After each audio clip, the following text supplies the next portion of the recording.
السلام علیکم۔ آج بدھ ہے، مئی کی 19 تاریخ۔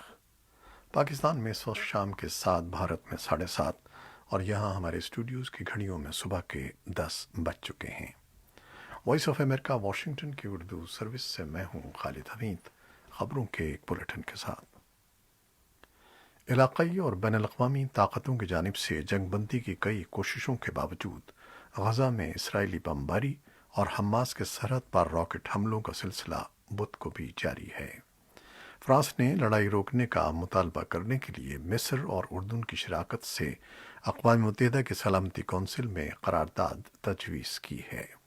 فرانسیسی صدر ایمانوئل میکرون نے منگل کو مصری صدر عبد الفتاح السیسی اور اردن کے شاہ عبداللہ سے بات کی۔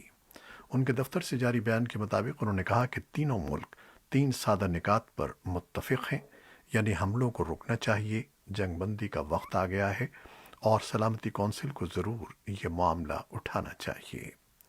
اسرائیل کے اتحادی امریکہ کے پاس سلامتی کونسل کے 5 مستقل ارکان میں سے ایک ہونے کی وجہ سے ویٹو کی طاقت ہے۔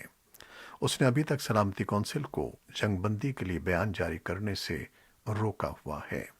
امریکی حکام کا کہنا ہے کہ ایسے کسی بیان سے تصادم کو ختم کرنے کی سفارتی کوششوں میں مدد نہیں ملے گی۔ وائٹ ہاؤس کے ترجمان جین ساکی نے منگل کو صحافیوں کو بتایا کہ ہمارا مقصد تصادم کا خاتمہ ہے۔ ہم ہر روز اس بات کا اندازہ لگا رہے ہیں کہ اس کے لیے بہترین حکمت عملی کیا ہو سکتی ہے۔ اس مرحلے پر خاموشی سے پس منظر میں بھرپور سفارتکاری ہماری حکمت عملی ہے۔ اقوام متحدہ نے کہا ہے کہ وہ تشدد ختم کرنے کے لیے مصالحتی کوششوں میں مصروف ہے۔ دریا اثنا ایک علیحدہ بیان میں اس کا کہنا تھا کہ اس نے ایندھن کے درجنوں ٹرک غزہ بھیجے ہیں، لیکن اپنے امدادی ادارے سے کوئی اور امداد نہیں بھیج سکے۔ سیکریٹری جنرل اینٹونیو گٹریس نے منگل کو ایک ٹویٹ میں کہا کہ غزہ کے شہری انتہا درجے کی مشکلات کا شکار ہیں اور ان کے گھر اور انفراسٹرکچر وسیع پیمانے پر تباہ ہو گئے ہیں۔ انہوں نے بین الاقوامی برادری سے اپیل کی کہ وہ فلسطینیوں کی امداد کے لیے قائم اقوام متحدہ کے اداروں سے مالی تعاون کریں۔ غزہ کے محکمہ صحت کے مطابق 10 مئی کو لڑائی شروع ہونے کے بعد سے اسرائیلی حملوں میں کم از کم 217 فلسطینی جان کی بازی ہار چکے ہیں، جن میں 63 بچے شامل ہیں۔ حماس کے راکٹ حملوں میں ایک بچے سمیت کم از کم 12 اسرائیلی مارے جا چکے ہیں۔ مغربی کنارے کے فلسطینیوں اور اسرائیل کی 21% آبادی پر مشتمل عرب اقلیت نے حماس کے ساتھ یکجہتی کے لیے منگل کو عام ہڑتال کی۔ امریکہ نے ترکی کے صدر رجب طیب اردوان کے غزہ میں اسرائیلی حملے کے تناظر میں دیے گئے اس بیان پر سخت تنقید کی ہے جو امریکہ کے بقول یہودیوں کے خلاف ہے۔ امریکی محکمہ خارجہ کے ترجمان نیٹ پرائس نے ایک بیان میں کہا ہے کہ امریکہ ترک صدر کی جانب سے حال ہی میں دیے گئے یہود مخالف بیان کی مذمت کرتا ہے۔ انہوں نے کہا کہ ہم ترک صدر اور دیگر ترک رہنماؤں پر زور دیتے ہیں کہ وہ اشتعال انگیز بیانات سے گریز کریں جو تشدد کو مزید بڑھانے کا سبب بن سکتے ہیں۔ ترک صدر کے حالیہ بیان کے بعد انقرہ اور واشنگٹن ڈی سی کے درمیان تعلقات میں تناؤ کے خدشات کا اظہار کیا جا رہا ہے۔ رجب طیب اردوان نے فلسطینی اتھارٹی کے صدر محمود عباس، روس، پاکستان، کویت، الجزائر اور دیگر ممالک کے رہنماؤں سے بات کی ہے اور ان پر زور دیا ہے کہ وہ غزہ، مسجد اقصی اور یروشلم پر فلسطینیوں پر اسرائیلی حملوں کے خلاف متحد موقف اختیار کریں۔ ترک صدر نے اقوام متحدہ کی سیکورٹی کونسل سے بھی کہا تھا کہ وہ یروشلم میں امن کے لیے اقدامات اٹھائے اور ترکی ان اقدامات کی واضح حمایت کرے گا۔ اردن کی پارلیمان نے اسرائیل کے سفیر کو بے دخل کرنے کا مطالبہ کیا ہے اور وزیر اعظم بشر الخصاونہ نے کہا ہے کہ ایسا کیا جا سکتا ہے۔ شاہ عبداللہ دوم خطرناک کشیدگی کو رکوانے کے لیے بھرپور سفارتی کوششوں میں مصروف ہیں، کیونکہ مبصرین کا کہنا ہے کہ بحران بڑھنے کی صورت میں اردن کو فلسطینی پناہ گزینوں کے نئے ریلے کا سامنا ہوگا۔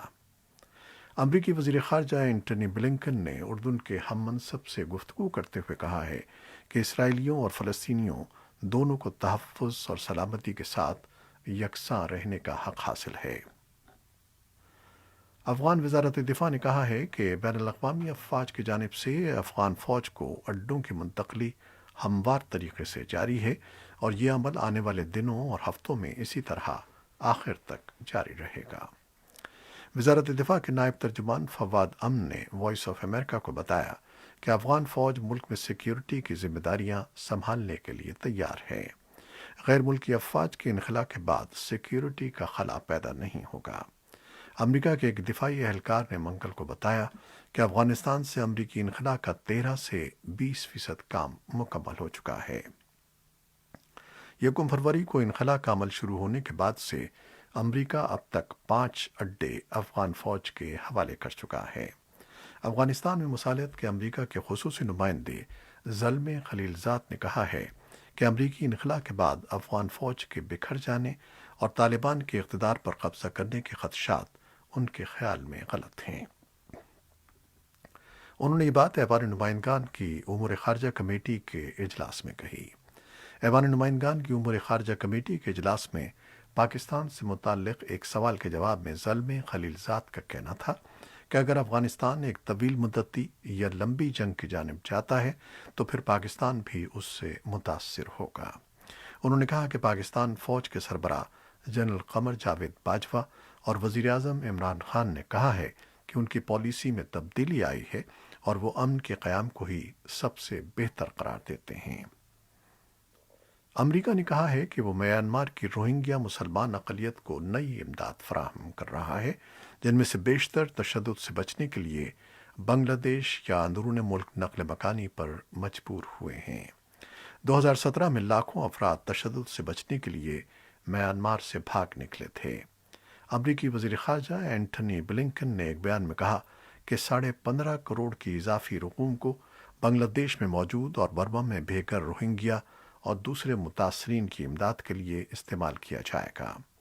اس امداد سے بنگلہ دیش موجود تقریباً 9 لاکھ مہاجرین کو فوری ضروریات پوری کی جا سکیں گی، جو برما کی ریاست راخائن میں خوفناک تشدد سے جان بچا کر بھاگے تھے۔ ان میں خواتین اور بچے شامل ہیں۔ بلنکن نے کہا کہ اقتدار پر قبضہ کرنے والے کئی فوجی حکام روہنگیا اقلیت پر تشدد کرنے میں بھی ملوث ہیں۔ اور اب کرونا وائرس سے متعلق خبریں۔ پاکستان میں منگل کو 29,801 افراد کے کرونا ٹیسٹ کیے گئے، جس میں سے 2,566 کے نتائج مثبت آئے ہیں۔ سرکاری اعداد و شمار کے مطابق ملک میں کورونا مثبت کیسز کی شرح 8.61% رہی۔ گزشتہ 24 گھنٹوں میں مزید 135 افراد کورونا کے باعث انتقال کر گئے۔ پنجاب حکومت نے پولیس اہلکاروں اور صحافیوں کے لیے خصوصی ویکسینیشن مراکز قائم کر دیے ہیں۔ پولیس لائن قلعہ گجر سنگھ میں قائم ویکسینیشن سینٹر میں police, traffic police, dolphin force, elite force اور اینٹی رائٹ فورس سمیت دیگر اہلکاروں کو ویکسین لگائی جا رہی ہے۔ دوسری جانب صحافیوں کے لیے ویکسینیشن سینٹر لاہور کے پریس کلب میں ایک سینٹر قائم کیا گیا ہے۔ اس مرکز میں صحافیوں کے اہل خانہ بھی ویکسین لگوا سکتے ہیں۔ بھارت میں گزشتہ کچھ دنوں سے کورونا کے مثبت کیسز میں مسلسل گراوٹ آ رہی ہے، لیکن اموات میں مسلسل اضافہ ہو رہا ہے۔ اس سے قبل کورونا کے کیسز کئی دنوں تک یومیہ 4 لاکھ سے زائد رپورٹ ہوئے ہیں، لیکن اب ان کی تعداد کافی کم ہو گئی ہے۔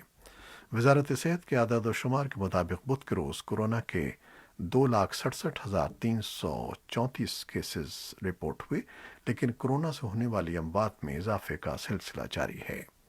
بدھ کے روز سب سے زیادہ 4,529 اموات درج ہوئیں۔ یہ ایک عالمی ریکارڈ ہے۔ اس سے قبل ایک دن میں امریکہ میں سب سے زیادہ 4,475 اموات درج کی گئی تھیں۔ اسی درمیان ایک امریکی سروے ایجنسی کی رپورٹ کے مطابق بھارت میں کورونا بحران کی دوسری لہر کے دوران وزیر اعظم نریندر مودی کی مقبولیت میں گراوٹ درج کی گئی ہے اور ان کی ریٹنگ 22 پوائنٹ نیچے آ گئی ہے۔